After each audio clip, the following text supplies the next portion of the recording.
Bonjour, dans cette vidéo, on va parler de la troisième étape de formation des roches sédimentaires, c'est la sédimentation.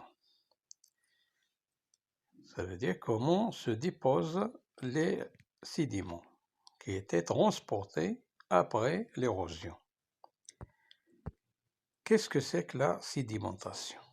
Donc la sédimentation, le tarsou, c'est le dépôt des sédiments transportés.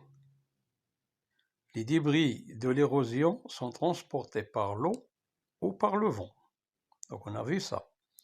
Parfois sur de grandes distances, mais enfin elles finissent par se déposer et s'accumuler.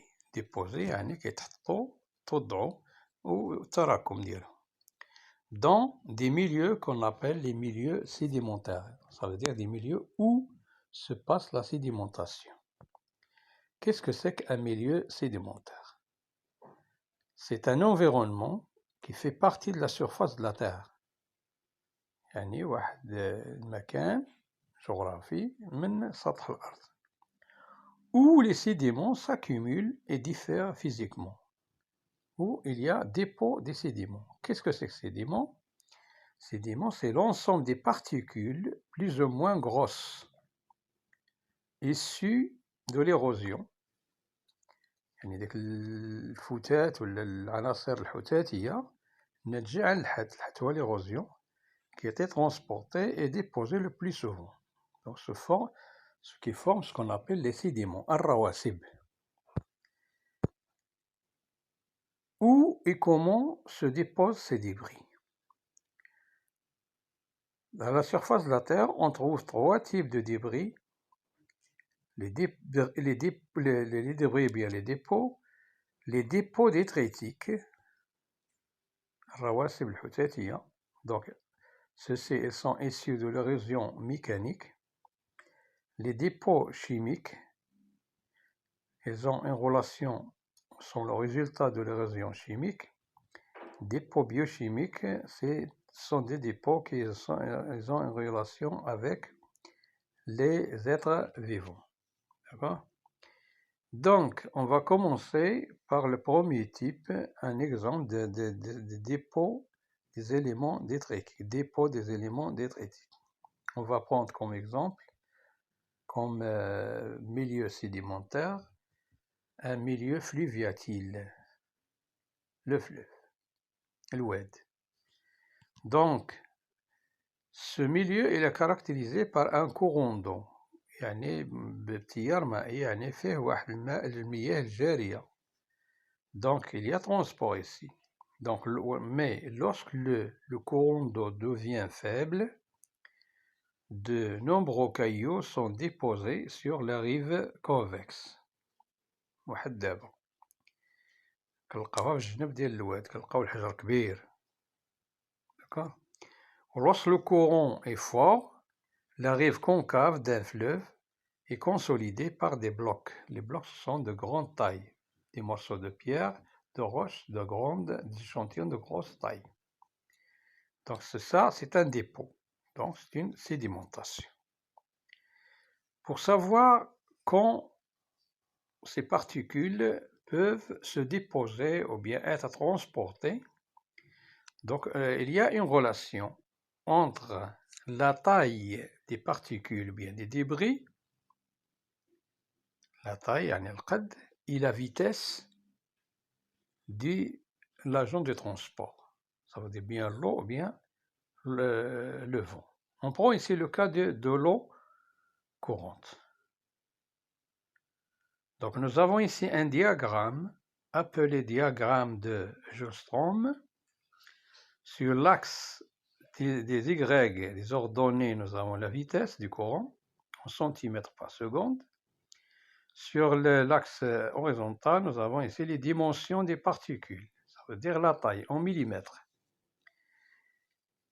Et le diagramme, appelé diagramme de Jostrom, montre l'effet que peut avoir un cours d'eau. شنو هو التأثير ديال المياه الجارية sur des grains. Ça veut dire les débris ou bien des particules de petite ou grande taille. Cet effet est différent sur des roches en fonction de la vitesse du courant. Alors, si la vitesse est plus grande, donc elle pourra transporter. Si elle est faible, elle ne peut pas. Donc, on va faire un petit exercice d'application sur ce diagramme. Donc, nous avons le diagramme ici et ce qui est demandé, quel est le devenir des particules selon les vitesses. Comme par exemple ces débris ou bien ces particules, elles vont être transportées ou bien érodées ou bien elles vont subir un dépôt, déposé, ça veut dire une sédimentation. Prenons le cas d'une particule de 0,01. 0,01 quand il va être déposé ou transporté ou érodé. Pour cela, on choisit 0,01 ici et on va faire une projection verticale comme celui, comme ça. Voilà. Et une autre projection horizontale. Le point d'intersection, il tombe dans la zone verte, bleue plutôt. La zone bleue, c'est le transport. Donc à cette vitesse-là, de 10 cm par seconde, les particules de 0,01, elles vont être transportées. D'accord? Deuxième cas. Nous avons ici 0,1 mm. Donc on fait la même projection, aussi projection horizontale, on tombe sur 100. Donc, 100, le point d'intersection, il trouve à ce niveau-là qui est l'érosion. Donc une particule de 0,1 mm à une vitesse de 100 cm par seconde, il sera érodé. Donc il va subir une érosion. Prenons le troisième exemple. Nous avons ici 10. Voilà. Voilà. Donc on fait une projection. Puis une autre projection ici horizontale. Donc ça donne le point d'intersection ici, donc dans le dépôt. Donc une particule de 10 mm à une vitesse de 1 cm par seconde, elle va être déposée. Donc nous avons dépôt. Et même chose pour les autres points. Donc nous avons 100 à 1000 cm par seconde. On tombe ici, donc c'est l'érosion. Donc elle ne peut pas être transportée, donc elle va être érodée. Dernière proposition, c'est une particule de 1000 mm à une vitesse de 1000 cm par seconde. On tombe ici dans la zone bleue, elle va être transportée, ça veut dire qu'on aura ici transport. Donc il paraît ici qu'il y a une relation entre la vitesse du courant et la taille ou le diamètre des particules. Ok, voilà. Donc, pour les sédiments, les sédimentations qui se passent dans les eaux courantes, d'accord, dans les fleuves, les rivières et les ruisseaux, les mers, etc. La vitesse du courant diminue de l'amont vers l'aval. À l'amont, l'amont, donc on se dirige par exemple à Dawed. Donc la rive, يعني الشاطئ ديالها ولا الشط كندخلوا لداخل في اتجاه لداخل. Donc voilà l'amont, voilà l'aval. Qu'est-ce qu'on va trouver ici? Qu'il y a un classement des particules. Le courant va déposer en premier lieu ici les blocs, ça veut dire de grosse taille. Après les graviers de moyenne taille, puis les sables et puis les boues. D'accord? Donc ici, كنلقاو داك الطين الوحل. Ok? Donc ce classement était horizontal. Donc on parle d'un granoclassement. Ça veut dire classement des grains, mais horizontal. Des éléments transportés, les plus grands en amont ou le plus petit vers l'aval. Prenons deuxième cas. Donc ça, c'était le granoclassement horizontal ou bien latéral. Sédimentation dans les eaux stagnantes. Stagnant, ça veut dire qu'il ne bouge plus. D'accord? Donc, dans les lacs, le courant d'eau est faible ou inexistant.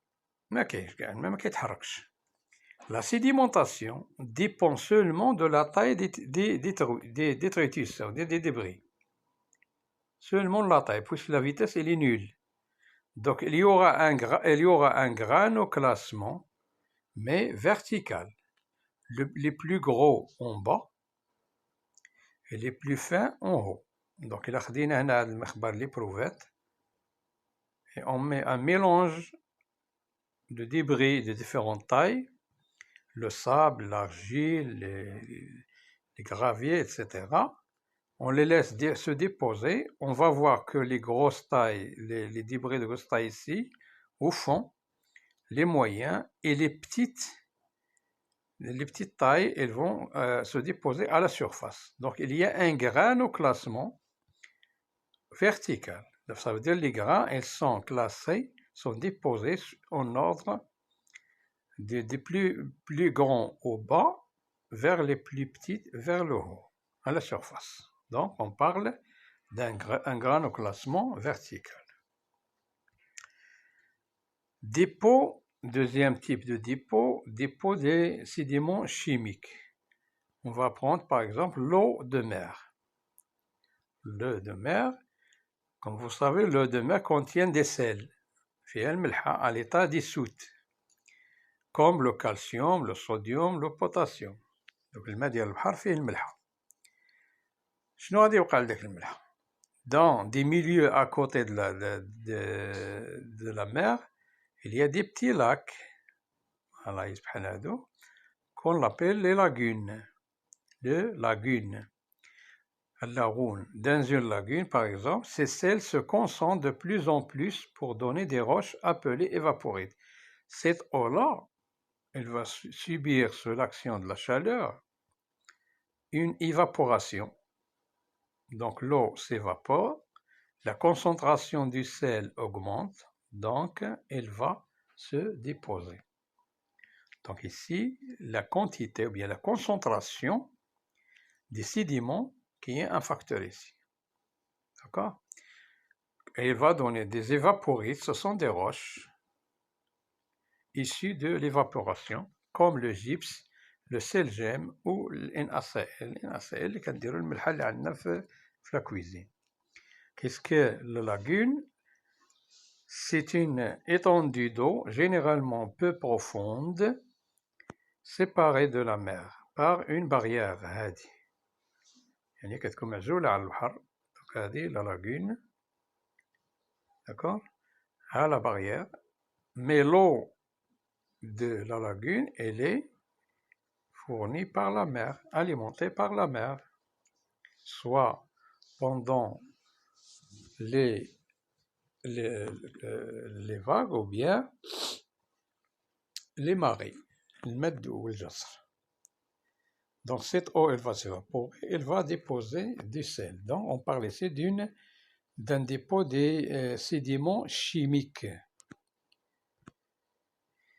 Le cas des sédiments biochimiques. Biochimique, ça veut dire, comme on avait dit, qu'ils ont une relation avec les êtres vivants. Les organismes marins qui vivent dans la mer peuvent prélever certains éléments chimiques et les combiner dans leur squelette.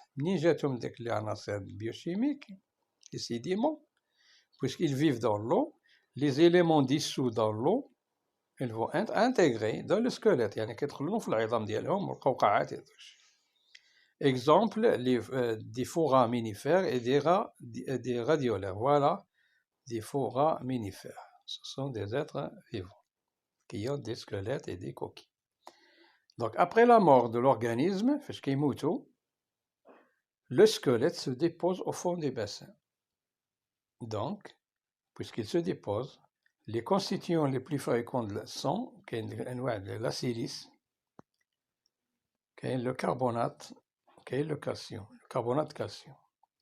Donc, ce sont les débris ici d'origine squelettique de l'être vivant qui vont se déposer et donner les sédiments biochimiques. Qu'est-ce que c'est que foraminifère? C'est un protozoaire, يعني واحد الكائن حي marin dont la cellule est entourée de capsules calcaires et dites testes ou coquilles perforées de minuscules orifices. Donc ça constitue des dépôts biochimiques. En général, conclusion, les particules issues des roches transportées par l'eau ou par le vent finissent par se déposer. Donc le verbe se déposer est là une relation avec la sédimentation. Ce phénomène s'appelle la sédimentation. Les particules déposées sont appelées des sédiments et qui peuvent être soit détritiques, soit chimiques ou biochimiques. Donc ça, c'est la troisième étape de formation des roches sédimentaires. Donc, en conclusion, les sédiments qui se déposent en fonction des facteurs suivants. L'intensité ou la vitesse du courant. Donc ici, pour l'eau courante, par exemple, ou bien le vent. La taille des éléments détritiques. القد ديالهم إذا كانوا كبار باش يتنقلوا خصهم الكورون، يعني السرعة ديال التيار تكون قوية، والعكس صحيح. Si la vitesse diminue, il y aura des pots. Et la concentration des éléments chimiques, كما قلنا قبيلة بالنسبة للملحة. Puis l'eau s'évapore, puis la concentration augmente, puis il y a des pots. Donc, trois facteurs à apprendre: l'intensité ou la vitesse du courant, la taille des éléments détritiques et la concentration des éléments chimiques dissous dans l'eau. Donc, voilà, c'est la sédimentation. Donc, nous avons donné une définition, nous avons parlé des milieux sédimentaires, des facteurs de la sédimentation. Merci, au revoir.